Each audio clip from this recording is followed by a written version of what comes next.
If you've been taking circulation supplements with zero results, here's why. The supplement industry floods the market with underdosed formulas that simply don't contain enough of what your vascular system actually needs. You might as well be flushing those money down the drain. Research suggests your body may only need 3 specific compounds to help support healthy blood vessel function. Not 15, not a mega blend, just 3, but only in the right forms and therapeutic dosages that most multivitamins don't come close to providing. I'm Dr. Grace Watson, and today I'm cutting through the noise to share the only 3 vitamins research suggests may significantly support leg circulation. I'll tell you the exact forms and dosages studied in clinical settings. And stay with me, because the third one has a critical timing detail. If you take it at the wrong time of day, research suggests it may not work at all. This information is educational. Always consult your doctor before starting new supplements, especially if you take medications. Let's start with the foundation, what I call the cleanup crew. This is vitamin number 1, and research suggests it may address 2 major factors in sluggish circulation: constricted vessels and blood viscosity. When blood vessels narrow and blood thickens, flow slows dramatically, your feet get cold, your legs feel heavy, and circulation feels like a trickle instead of a river. The compound is niacin, also known as vitamin B3, but forget the tiny amounts in standard multivitamins. They may be insufficient for vascular support. Research has examined therapeutic doses that are significantly higher. Here's what's crucial. You need the flushing form of niacin, also called nicotinic acid. The flush, a temporary warmth and redness, is actually a sign that the compound is working, potentially opening up tiny capillaries and blood vessels. Avoid non-flushing versions like inositol hexanicotinate. While popular because they eliminate the flush, research suggests they may not deliver the same vascular effects. If you want the potential benefit, you may need to accept the temporary flush. Start with a low dose, 250 milligrams taken once daily with a meal. This helps buffer the initial flushing sensation. After 2 weeks, if you're tolerating it well, you may increase to 500 milligrams once daily. The dose studied in many circulation research protocols. Critically, never increase without consulting your physician, especially if you have liver concerns or take other medications. The flush typically involves warmth, redness, and sometimes itching across the face, neck, and chest, lasting 15 to 30 minutes. Taking a non-aspirin anti-inflammatory about 30 minutes beforehand may help minimize intensity. Within a few weeks, most people report the flush subsides significantly. Why does research suggest this vitamin may support circulation so powerfully? It has a dual mechanism. First, niacin is one of the most studied natural compounds for potentially promoting vasodilation, the widening of blood vessels. When you take the flushing form, it may trigger release of signaling molecules that tell arterial walls to relax. Think of it like turning a 2-lane road into a 4-lane highway. The same volume of blood may flow faster with less resistance. This is essential for supporting blood flow to extremities like cold hands and feet. Second, niacin has been studied for its potential to influence blood viscosity, the thickness and stickiness of blood. By potentially supporting healthier blood flow characteristics, it may help blood move more smoothly through newly widened vessels, reducing the resistance your heart works against. Less viscosity may mean more glide, fundamental for addressing that heavy, sluggish feeling in the legs. Important safety note: because niacin at therapeutic doses can interact with certain medications and may affect liver enzymes in rare cases, you must consult your physician before starting, especially if you have pre-existing liver conditions, diabetes, or take blood pressure or cholesterol medication. They may want to monitor your liver function periodically. So that's vitamin number 1, niacin B3, the cleanup crew. Research suggests it may widen vessels and support healthier blood flow. Use the flushing form and follow the 250 to 500 mg protocol under medical supervision. But even wide, clean vessels can become stiff and lose flexibility. That brings us to our next game changer, the flexibility fixer. Think about a brand new rubber hose. Flexible, bends easily, handles pressure changes smoothly. Now think about an old brittle plastic pipe. Hard, cracks under stress, barely lets water through. Over time, due to diet and aging, blood vessels can become like that brittle pipe.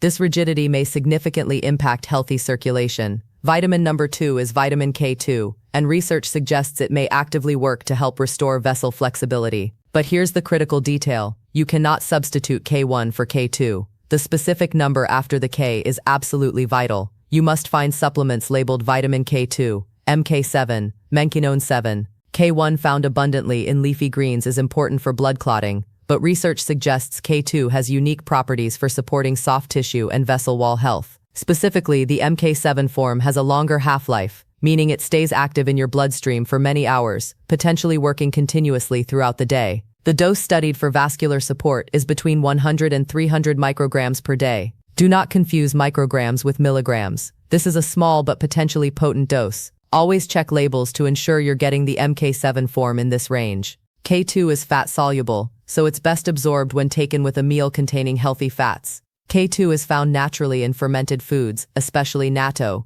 traditional Japanese fermented soybeans. If you can't stomach natto, which is common, supplementation is the most reliable way to reach therapeutic doses. Here's the fascinating mechanism, and this is what makes K2 unique. Research suggests it acts as a calcium traffic cop in your body. Your body needs calcium in bones and teeth, but aging and modern diets may lead to calcium accumulating in soft tissues, including artery walls. When calcium builds up there, it's like putting concrete in a rubber hose, creating hardening and stiffness, a condition called arterial stiffness. Research suggests K2's role is to activate a protein called matrix glow protein, or MGP. Think of MGP as tiny biological vacuums. When K2 activates MGP, these proteins may seek out calcium that has accumulated in artery walls, bind to it, and help remove it from soft tissue. Once removed, the calcium may be redirected back to bone tissue where it belongs. The potential result: arteries may become softer, more flexible, and more responsive. Better flexibility may mean better pressure regulation and improved flow to tired legs. Critical safety warning: K2 is involved in blood clotting pathways.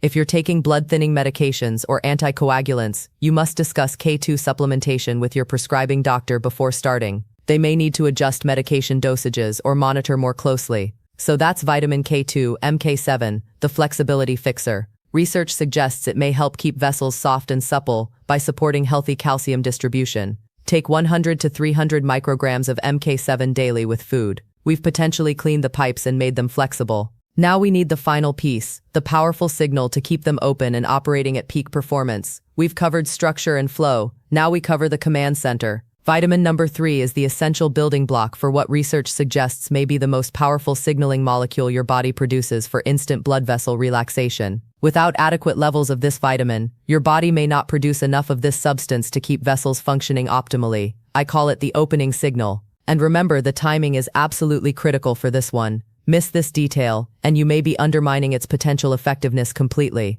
I'll explain exactly why in just a moment. Everyone knows vitamin C, but few realize its profound potential role in vascular health beyond immune support. For the higher doses studied for circulation support, standard ascorbic acid can be tough on the stomach, causing acidity. We recommend buffered vitamin C, mixed with minerals like calcium or magnesium or liposomal vitamin C. The liposomal form is encased in tiny fat bubbles, making it potentially better absorbed and gentler on the gut. This is considered the premium form for higher dose vitamin C. Research examining circulation benefits has used meaningful doses. Aim for 100 mg, 1g, taken once or twice daily. This higher concentration may help ensure adequate vitamin C is circulating to support the vascular system throughout the body. Here's the mechanism. Vitamin C is considered essential for maintaining the health of the endothelium, the cell lining of your blood vessels. Research suggests this lining is responsible for producing nitric oxide, or NO. Nitric oxide may be the body's most potent natural vasodilator, the master relaxer. It signals vessel walls to relax and widen, potentially improving flow. Vitamin C not only may support nitric oxide production, but research also suggests it helps protect nitric oxide from breaking down too quickly due to free radicals. Think of vitamin C as potentially fueling the engine that keeps vessels open. Now here's the crucial detail I mentioned at the beginning, the one you cannot miss. You must take your vitamin C dose in the morning, and if taking a second dose by mid-afternoon at the latest. Here's why. First, for some people, vitamin C at higher doses may have a mildly stimulating effect, similar to an energy boost. Taking it close to bedtime could potentially interfere with sleep, and sleep is already a major concern for many seniors. Second, research suggests your vascular system may need the vessel-relaxing benefits of nitric oxide most during the day when you're active, standing, walking, demanding more blood flow. By taking vitamin C in the morning and early afternoon, you may ensure maximum nitric oxide support when your body needs it most. The rule: take 100 milligrams with breakfast, and if taking a second dose, 1000 milligrams with lunch or early afternoon snack. Avoid taking it after 5 p.m. Vitamin C is generally very safe, but higher doses may cause digestive upset in some people. Sticking to buffered or liposol forms and drinking plenty of water should help mitigate this. So that's vitamin C, the opening signal. Research suggests it may be vital fuel for nitric oxide, which helps widen vessels on demand. Use 100 to 2000 milligrams of buffered or liposol form, and always take it before evening.